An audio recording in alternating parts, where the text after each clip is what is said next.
સુરેન્દ્રનગર જિલ્લામાં હેલ્મેટ ડ્રાઈવમાં સરકારી કચેરીઓમાં 414 કર્મચારીઓને દંડ ફટકારવામાં આવ્યો છે। કલેક્ટર ઓફિસ, એસપી ઓફિસ, મામલતદાર ઓફિસો સહિતની સરકારી કચેરીઓમાં ચેકિંગ કામગીરી હાથ ધરવામાં આવી। હેલ્મેટ વગર અને સીટ બેલ્ટ વગર આવેલા 414 સરકારી કર્મચારીઓ પાસેથી 2.7 લાખનો દંડ વસૂલ કરવામાં આવ્યો છે।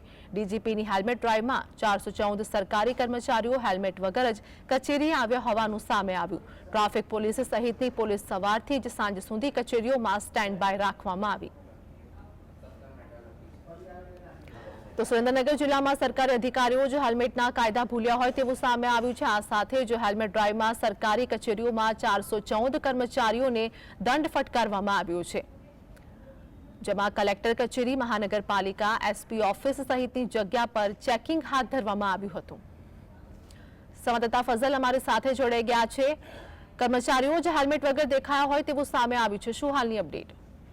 ખાસ કરીને સુરેન્દ્રનગર જિલ્લા ઉપરાંત સમગ્ર ગુજરાત રાજ્યમાં ડીજી વિકાસ સહાયના આદેશથી હેલ્મેટ ડ્રાઈવ યોજવામાં આવી હતી, પરંતુ સરકારી બાબુઓ જ હેલ્મેટનો કાયદો ભૂલ્યા હોય તે પ્રકારનો ઘાટ સુરેન્દ્રનગર જિલ્લામાં સર્જાયો છે।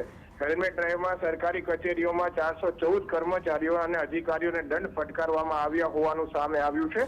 ટ્રાફિક પોલીસ અને સ્થાનિક પોલીસ દ્વારા કલેક્ટર ઓફિસ, મહાનગરપાલિકા, એસપી ઓફિસ, મામલતદાર ઓફિસ સહિતની સરકારી કચેરીઓમાં ચેકિંગ કામગીરી હાથ ધરવામાં આવી છે, જેમાં 414 જે સરકારી કર્મચારીઓ, અધિકારીઓ છે તે હેલ્મેટ વગર આવતા તેમની પાસેથી 2 લાખથી વધુનો દંડ વસૂલવામાં આવ્યો છે।